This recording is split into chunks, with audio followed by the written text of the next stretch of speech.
With its protagonist's annoying chortle and gleeful personality, SpongeBob SquarePants often gives off the vibe of a happy and fun show, but the episodes of the show are not always lighthearted. The show has some creepy, some scary, and some downright horrifying episodes. Today, let's look into 10 of the darkest episodes of SpongeBob SquarePants, but only after you click on that subscribe button.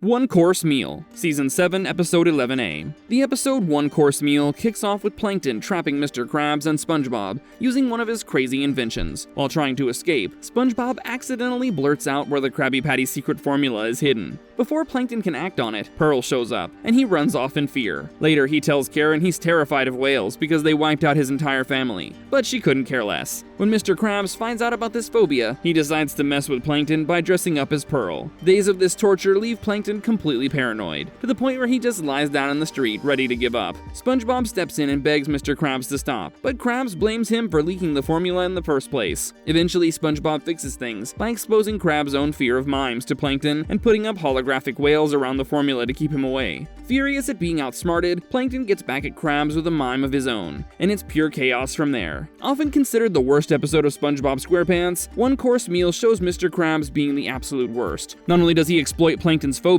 but he torments him so much that he turns suicidal. Definitely not something you expect on a show aimed at kids. Die-hard fans have also pointed out that the episode shows how much the writers simply hate Plankton, as it's sympathetic towards Mr. Krabs, who's supposed to be the good guy. Plankton gets no support from Karen either. Truly an annoying and god-awful episode. He gets ya!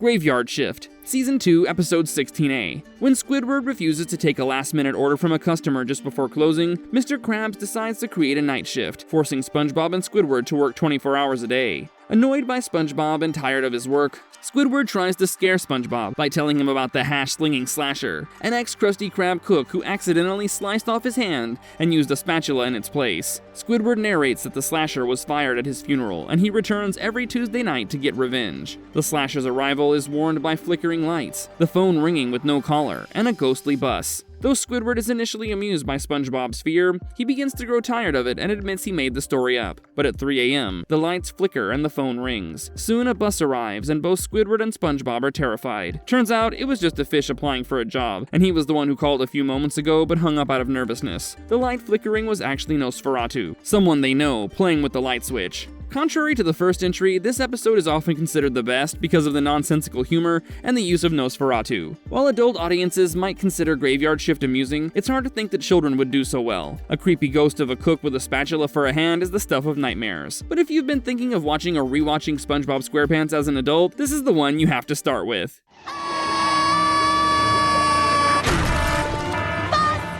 Rock Bottom, Season 1, Episode 17. After a fun day at the Glove World amusement park, SpongeBob and Patrick accidentally board the wrong bus and end up in Rock Bottom, a strange town situated at the bottom of a 90-degree cliff. The town is filled with deep-sea creatures and scares the heck out of Patrick. So leaving him at the bus station, SpongeBob leaves to find a bus schedule. By the time he returns, Patrick leaves in a bus for Bikini Bottom. Left alone, SpongeBob tries a lot to get on a Bikini Bottom bus but ends up missing them all. He's tired, hungry, and loses his glove balloon too. At last, he decides to board a bus in another bus station and waits in a long line, but that bus too leaves without him. A strange noise scares him away, but it turns out to be an anglerfish who blows up his balloon and ties it to his wrist so he can float up to Bikini Bottom. On his way there, he sees Patrick returning to get him, but doesn't go after him as he doesn't want to get stuck again. Watching this as a kid was truly terrifying, and if you've ever ended up in a strange part of town with unfamiliar people at night, you get why. SpongeBob, alone and terrified, trying to get away with no possible way, gave me anxiety when I didn't even know what anxiety was. As an adult, it's quite relatable, as we often end up in strange places. A good balance of funny and scary, Rock Bottom is one of the well-written episodes of the show.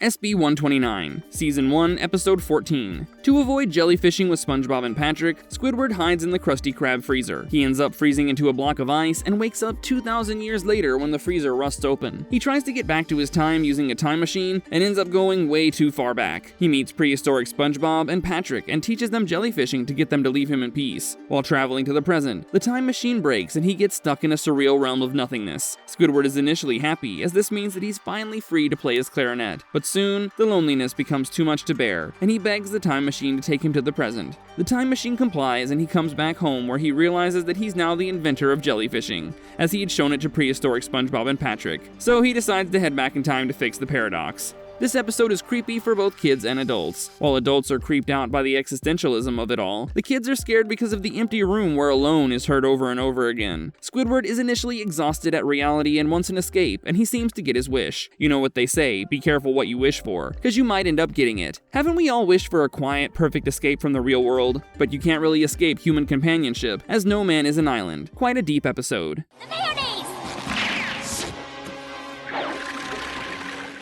Planet of the Jellyfish, Season 8, Episode 17b. A large alien jellyfish consumes a jellyfish and spits out a jelly-and jellyfish with black eyes. The jelly-and jellyfish repeats the process with Patrick, and a jelly-and Patrick comes out. Soon all of Bikini Bottom's residents, except SpongeBob, who managed to deter a jelly-and using popcorn, are converted into jelly-ans. At the Krusty Krab, jelly-ans order stuff without mayonnaise, and SpongeBob notices the real Bikini Bottom residents hibernating in transparent green cocoons. As the jelly-ans try to capture him to make a jelly-and clone, Sandy finds him. Sandy has also managed to avoid getting cloned, and together they defeat the Jelly-and King using mayonnaise. Once he's gone, the clones disappear and the cocoons burst open to release the Bikini Bottom residents. Things return to normal, and Patrick orders a burger without mayo, causing suspicion in SpongeBob and Squidward. This episode is not that funny, but it is a good horror film parody. The episode delivered some scares to its younger audience, and it speaks to you about you and your loved ones being replaced by aliens.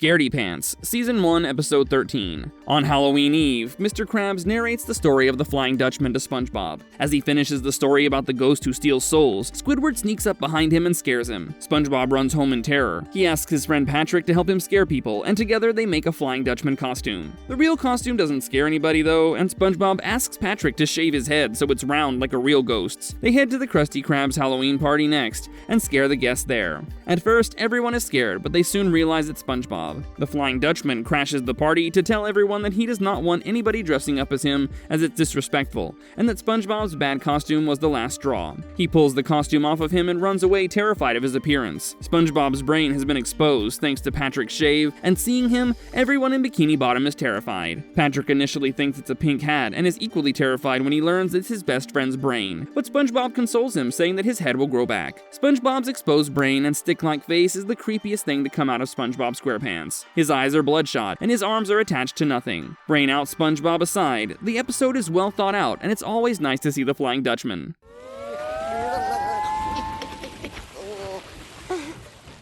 The Nasty Patty, Season 3, Episode 4. A health inspector arrives unannounced at the Krusty Krab for a surprise inspection. At the same time, Mr. Krabs learns about an imposter, passing himself off as a health inspector to get free food. Assuming he's the imposter, he and SpongeBob make a Nasty Patty, using toenail clippings, seahorse radish, and volcano sauce. Before he could eat it though, the inspector choked on a fly and lost consciousness. The news reports that the imposter has been caught, and Mr. Krabs and SpongeBob realizes that the man lying unconscious was the real health inspector all along. They think the Nasty Patty killed him and decide to bury him. Before they could, the cops arrive at the Krusty Krab, and SpongeBob hides the body in the freezer. When the cops are about to leave, they ask for a soda with ice. Mr. Krabs blocks the door to the freezer, but the cops push him aside. Before they enter, Mr. Krabs confesses to the murder, but the cops see that there's no body inside. They joke that the inspector awakened as a zombie and walked off. Much to their horror, the inspector, who regained consciousness and found his way out, walks in the door. The cops attack him and stop only when they realize that he's alive. In the end, the inspector tells them that they passed the inspection and everybody has Krabby Patties to celebrate. Mr. Krabs and SpongeBob not only accept that they murdered someone, but get to the no body, no crime mentality quite quickly. The whole episode unfolds like a horror or thriller, and is definitely a strange premise for an episode of a kid's show. Have you seen this snail? Season 4, Episode 3. Completely engrossed in paddleball, SpongeBob forgets to feed his pet Gary for 10 whole days. Gary leaves to find a new owner, and SpongeBob doesn't find out about it till Patrick finds Gary's note and shows it to him. He takes a day off of work to put up missing posters for Gary and look for him. Meanwhile, Gary is found by an old lady who mistakes him for her pet, Miss Tuftsy. She feeds him well and looks after him. When he finds one of the missing posters, he realizes that SpongeBob really loves him and tries to leave. On his way out, he sees a closet full of snail shells, which scares Gary as he suspects that the old lady is fattening him up to eat him. He runs away with the old lady on his tail, but she finds a feral snake and mistakes him to be Tuftsy, allowing Gary to return to SpongeBob. SpongeBob apologizes and they have a happy reunion. Whatever the reason might be, having that many snail shells as a snail owner is shady. That old woman was either overfeeding them to death or was a regular snail consumer.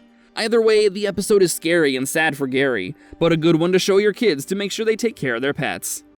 I was a teenage Gary. SpongeBob asks Squidward to look after Gary while he attends the jellyfishing convention in Ukulele Bottom. Squidward says yes, but then neglects him. The day of SpongeBob's arrival, he force feeds the poor snail. SpongeBob realizes something is wrong with his pet and calls the vet, who gives him snail plasma to be injected. But unfortunately, Squidward accidentally injects SpongeBob and he morphs into a snail that would give anybody nightmares. While running from the yellow sponge snail, Squidward accidentally injects himself with the plasma and he too turns into a snail. In the end, Gary, Snail SpongeBob, and Snail Squidward meow together to the tune of Blow the Man Down.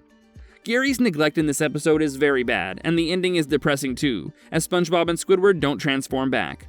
The only solace of watching this episode is that Squidward gets his comeuppance for the abuse he put Gary through. Squidward in Clarinet Land. Squidward has a clarinet recital coming up, and is more careful than usual about his clarinet. He demands a locker from Mr. Krabs to make sure his clarinet remains pristine. Krabs obliges and gives him a locker to be shared with SpongeBob. A few moments after locking the clarinet away, he returns to check on it and finds it gone. He walks into the locker that leads to a forest made of clarinets. He finds his clarinet there, and before he can take it, the keeper of the Clarinet Land tells him to learn respect and grant peace to clarinets, as clarinets cannot be owned. Squidward says yes, he respects clarinets, but the keeper swallows him. He then finds himself chasing SpongeBob in a giant pinball machine with a huge Patrick too. They're sucked out into space where he keeps chasing SpongeBob. When he finally grabs him, he wakes up and realizes it was a dream. SpongeBob reveals that he had the clarinet all along. As payback, Squidward locks him in the locker before leaving. At the recital, Squidward finds SpongeBob in his case and runs away terrified, while a confused SpongeBob says he only wanted to give him the clarinet. One of the most creative episodes of the show, Squidward in Clarinet Land unwinds like a fever dream. The stuff Squidward goes through in Clarinet Land, though, is creepy, and is sure to make a child tremble. Marvelous verdict. Just because something is aimed at kids doesn't mean that it will all be lighthearted and fun. Cartoons have shown this time and time again.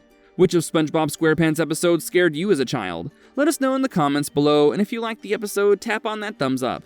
We'll soon be back with more awesome stuff. Until then, goodbye!